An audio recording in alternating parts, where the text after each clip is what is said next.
हरियाणा प्रदेश के डॉक्टरों की हड़ताल के बाद अब प्रदेश के 18,000 के लगभग नेशनल हेल्थ मिशन से जुड़े कच्चे कर्मचारी इन दिनों स्थायी जॉब के लिए प्रदेश के जिला मुख्यालयों पर धरने पर बैठे हुए हैं।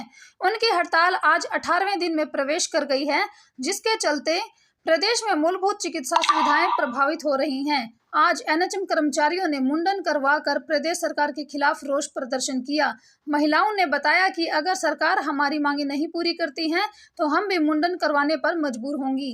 भिवानी के एनएचएम कर्मचारियों ने बताया कि अकेले भिवानी जिला के 550 के लगभग एनएचएम कर्मचारी अपने परिवार सहित धरने पर बैठ गए हैं। उनकी एक ही मुख्य मांग है कि सरकार उन्हें नियमित किए जाने की पॉलिसी में शामिल करे। कर्मचारियों ने बताया कि वे पिछले 15 से 20 वर्षों से विभाग में काम कर रहे हैं। उनके बहुत से साथियों का वेतन विसंगतियों के चलते मनरेगा मजदूरों से भी कम है। उन्होंने आरोप लगाया कि सरकार एक तरफ तो मेडिकल व नर्सिंग कॉलेज खोलने का दावा करती है, वहीं इनमें कोर्स करने वाले उन जैसे कर्मचारी आज रोजगार मिलने की बजाय दरी बिछाकर धरना देने पर मजबूर हैं। कर्मचारियों ने राज्य सरकार को चेताते हुए कहा कि यदि सरकार उन्हें नियमित किए जाने की पॉलिसी में शामिल नहीं करती है तो वे आने वाले चुनाव में वर्तमान भाजपा सरकार के खिलाफ वोट करके दिखाएंगे। गौरतलब है कि विधानसभा चुनाव के नजदीक आने के साथ ही विभिन्न कर्मचारी संगठन अपने साथी कर्मचारियों के नियमित करने व कर्मचारियों के हित से जुड़े मुद्दे उठाने का कार्य जोर शोर से कर रहे हैं। इसी के चलते पिछले दिनों से एनएचएम कर्मचारी धरने पर बैठे हुए हैं।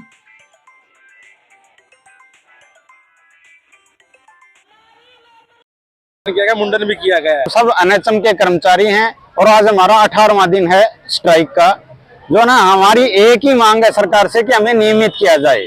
सरकार ने जो पक्के और कच्चे कर्मचारी के बीच में जो दीवार खींच रखी है, यानी कि सबका काम तो बराबर है, लेकिन क्या है सैलरी में भेदभाव वहां पे किया जाता है और बहुत सारे ऐसे अलाउंस हैं जो पक्के कर्मचारियों को दिए जाते हैं लेकिन कच्चे कर्मचारियों को नहीं दिए जाते। हम सभी का ये लड़ाई है कि भाई इस भेदभाव को, इस दीवार को खत्म किया जाए।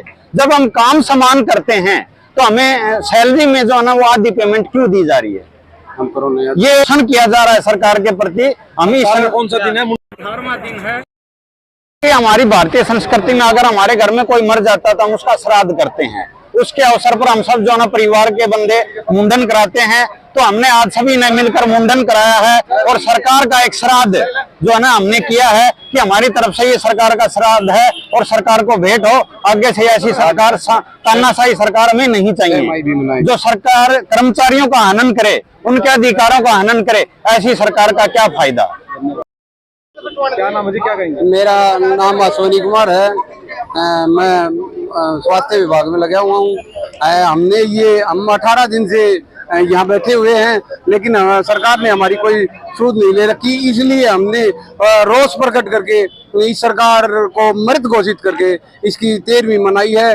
और अगर ये अब भी नहीं माने तो हम इनकी 6 माही भी मनाएंगे। और क्या नाम है, सरकार ने हमने मतलब बराबर पक्के कर्मचारी से ज्यादा काम करते हैं, लेकिन हमें कच्चा कर्मचारी का एक टैग लगाया हुआ है और ना हमें कोई बेनिफिट दिए जाते हैं। कोरोना के टाइम में पक्के कर्मचारियों ने काम नहीं किया, इससे ज्यादा काम एनएचएम के कर्मचारियों ने किया। जहां कोई भी एक आदमी बाहर नहीं निकलता था, हमने अपनी सेवा भाव से लेकिन हमसे बहुत तन मन धन से काम किया। और जब सरकार ने हमें 5,000 रुपये एक्स्ट्रा का भी एनएचएम वालों को 5,000 रुपये एक्स्ट्रा दिए जाएं क्योंकि इन्होंने कोरोना में काम करे हैं, लेकिन हमने देश की आपदा को देखते हुए वो पैसे भी सरकार को वापस किए कि कोरोना के जो भी मरीज हैं या और कहीं हैं वहाँ काम लिए जाएं। और हम सरकार से गुजारिश करते हैं कि हमें नियमित किया जाए, नियमित किया जाए और नियमित किया जाए। आज हमारा हड़ताल का 18वां दिन है और आज हमने सरकार को ये चेतावनी देने के लिए, शोक प्रदर्शन करने के लिए हमारे भाइयों ने मुंडन करवाया। अगर आने वाले समय में सरकार नहीं मानी तो जैसे देश की बेटी ने विजेता घोषित होने के लिए अपने बाल मुंडवाए थे ना, उसी तरह हम भी अपना हक मांगने के लिए अपने बाल मुंडवा सकते हैं। तो सरकार को यही चेतावनी देते हैं कि बहनों की लाज रखने के लिए वो उनका हक दे, उन्हें रेगुलाइजेशन का लाभ दिया जाए। हो गया। और अभी चाहे वो एचकेआरएन के हमारे जो कर्मचारी है, उनको भी जो कांग्रेस के राज में जहां कॉन्ट्रैक्ट बेस पे होते थे और 12-13 हजार रुपए जो डीसी रेट होता था वो उस पे वो रखे जाते थे और 3-4 हजार रुपए बिचौलिए रख लेते थे। उसको हटा करके HKRN में करके उसका सीधे खाते में उनके पैसे जाते हैं, और अब इनको जॉब की सिक्योरिटी देने का भी काम किया है।